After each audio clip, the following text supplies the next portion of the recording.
Hello everyone, this is Shannon from That's So Po, and today I'm doing week 51 of my 2022 reads.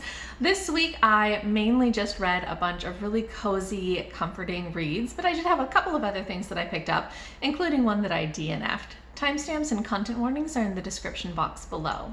First, I finished a buddy read of Are Prisons Obsolete by Angela Y. Davis. I buddy read this with Cynthia at Book Whimsy, who I will link below. Cynthia is always one of my favorite people to buddy read with, especially anything that is talking about kind of social issues, because she is just so well versed in so many of these topics, and so it's awesome to discuss them with her. And this one I think really benefited from having that opportunity to kind of discuss and connect to other things. So this is a book that was published, I don't know, 15 or 20 years ago, and it's basically looking at the kind of prison system in the US and examining why do we even have a prison system, and is it something that we need, or is this something that really we could just get rid of and abolish? And so it's making the argument for prison abolition, and I think it makes it really strongly. A lot of this I already was sort of familiar with, but all of the arguments that Davis laid out just really delved into a lot of the reasons why the prison system just doesn't make sense and isn't necessary, and is a lot newer of an institution than I even realized. There's quite a bit in this about how the prison system was actually work of reformers who were trying to get away from like capital punishment in the 1700s type of deal, and they saw it as a more humane thing to do. But it's not like prison has been the way to punish people forever and ever. It's actually somewhat of a new institution, and she just talks about all of these ways that it is used and the ways that it is kind of implemented, and how that connects to a lot of other systems of racism and sexism and all sorts of things. So yeah, it is actually quite a short book. I'd say the majority of this, excluding all of the endnotes and everything, is maybe like 100 pages. So it's quite quick to get through, even though the content is pretty dense. I think that at times it does get a little bit academic, and it does repeat itself just a little bit. So that kind of I felt frustrated with as I was reading it. And I also wanted it to go just a little bit further, talking about what the alternative systems would be to dealing with crime and all these sorts of things, and like the social systems and all those sorts of things, which are briefly mentioned in the last chapter. But the majority of this is just talking about how the prison system just doesn't need to exist, which makes sense. I just wanted a teensy bit more. But yeah, this is a really cool book, very short. So if you're interested in this topic, I'd say definitely pick it up. I gave it 4 out of 5 stars. Then I read a ton of super cozy fantasy, starting with a reread of Legends and Lattes by Travis Baldree. So I read this earlier this year and thought it was excellent. And my husband Sush had been meaning to read it, but he tends not to read things via ebook. He likes to do audiobook, and the audiobook wasn't really available for this. And finally, I just offered to read it out loud to him because I thought a reread of this would be a lot of fun. So I read this out loud to him, and it was just a lot of fun. I really like this book. It is so cozy and sweet. It's about an orc who decides to kind of leave her old fighting life behind and open up a coffee shop. And it's just about her kind of making friends and building up this new business and trying to make this change in her life. And it's just really sweet. It's a very slow paced kind of daily interactions, and her trying to figure out what to do to make her business succeed, as well as making all of these new friends. Really gentle and lovely, with a very cute little romance. It's just such a fun read. So I gave it 5 out of 5 stars again. Next, I read Spy X Family Vol.7 by Tatsuya Endo, translated from Japanese by Casey Lowe. This is such a fun series. It's basically set in this alternate version of the Cold War Germany type of deal, and we follow this spy, Twilight, who gets a fake family and doesn't realize that the fake family that he's gotten for this mission is composed of a wife who's actually secretly an assassin, and a daughter who is secretly a telepath telepath, as well as a pet dog who secretly can see the future.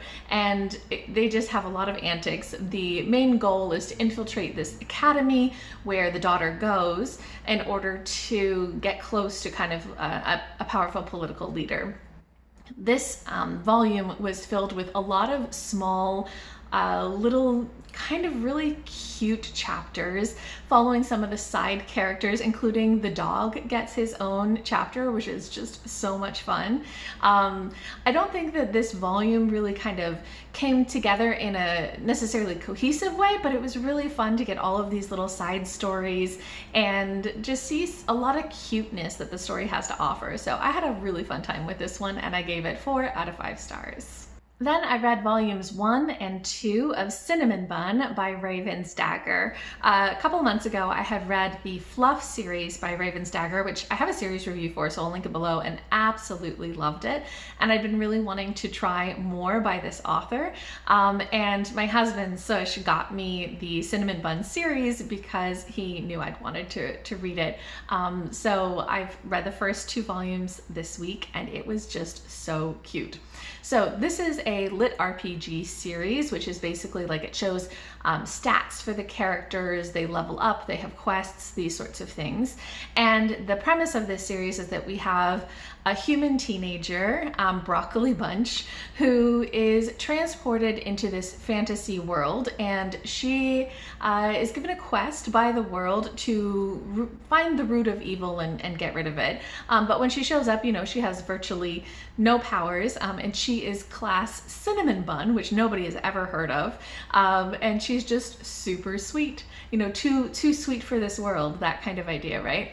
And so she starts doing things, and basically her powers include things like cleaning and jumping and gardening and stuff like that. So like just these really sweet little tasks, but she's kind of got these big quests. And the book so volume 1 starts a little slowly because she's transported into this basically deserted town that's just got ghosts, and she's trying to, you know, figure out what to do.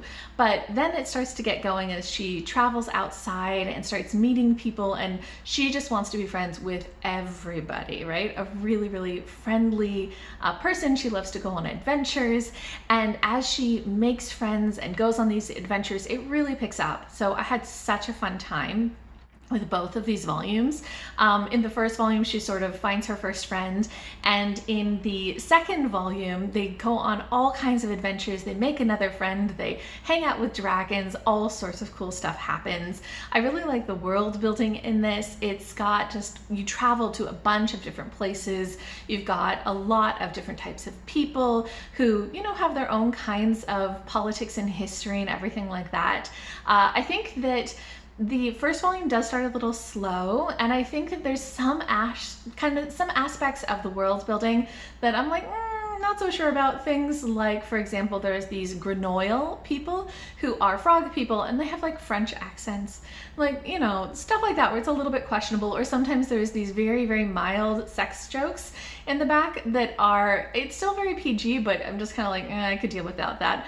But other than that, it's just such fun adventure. They're often going into dungeons, and so these dungeons have all kinds of like, you know, like RPG type dungeons where you have different levels and you have to fight different monsters and fight a boss, and there's loot that is dropped and all that kind of stuff.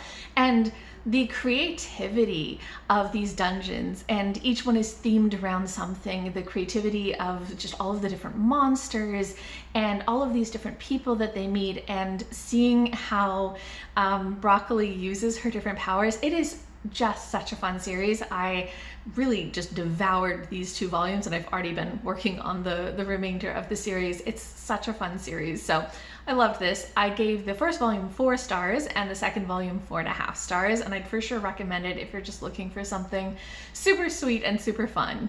And then I did DNF one book this week, which was Maria Maria by Marytza K. Rubio. This is a short story collection that I heard about from Angela at Literature Science Alliance, who I'll link below. She really enjoyed this and I'd been meaning to pick it up, and I finally did, but it wasn't quite working for me, even though I really thought there a lot of cool stuff was being done in this collection. So it's got this kind of focus on brujeria, and it's, you know, stories that are set in contemporary world, but there are people who are practicing like brujeria and that kind of stuff. And there's that magical realism feel to it. The stories often are told with really interesting formatting too. Like the first story is a teacher who is teaching kind of like intro to brujeria, and it's directed like it's like you're hearing her lecture, right? And stuff is happening and you just kind of hear her talking about it as it's happening. And so it's a really cool format. Another one is in the format of this art show, and so it has like images, like these drawings, and then it has, you know, like you would see at a museum, the like plaque that explains about it, but those plaques explaining about it are telling almost these like flash fiction type ideas, and it's really cool.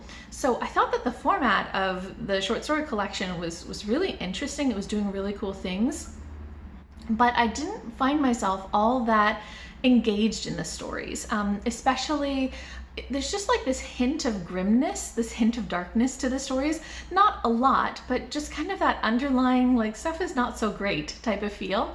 And I was not feeling that this week. I really wanted the cozy fantasy. I wasn't feeling in the mood for something darker. And so even though I had been kind of chipping away at this collection for a little while, I never really found myself wanting to pick it up. And when my loan expired at the library, I thought, okay, do I want to just pause this? I was at 31% and like reborrow it later and read it. And the answer was I just wasn't drawn enough to it to want to pick it up again, even though I think it's doing some pretty cool things. So this is a DNF for me, but not in a very strong way, but more in a, I just don't really feel like picking this up over the huge backlist of other TBR things that I want to get to. So I think that if you want to pick up some sort of kind of interesting contemporary magical realism short stories that are doing really fascinating things with form, you should give this a try. I definitely don't have anything like really negative to say about it. I just didn't get engaged enough for me to continue. So yeah. Okay, so that is everything that I read and DNF'd this week. We have only one more week to go in the year, so I have so many books that I want to try to get to. I hope that your reading is going well as well. If you have read any of these, or if you're interested, if you want to talk about them, if you want to tell me about what you're reading or what you're trying to get read by the end of the year, I'd love to hear from you. Just leave me a comment down below.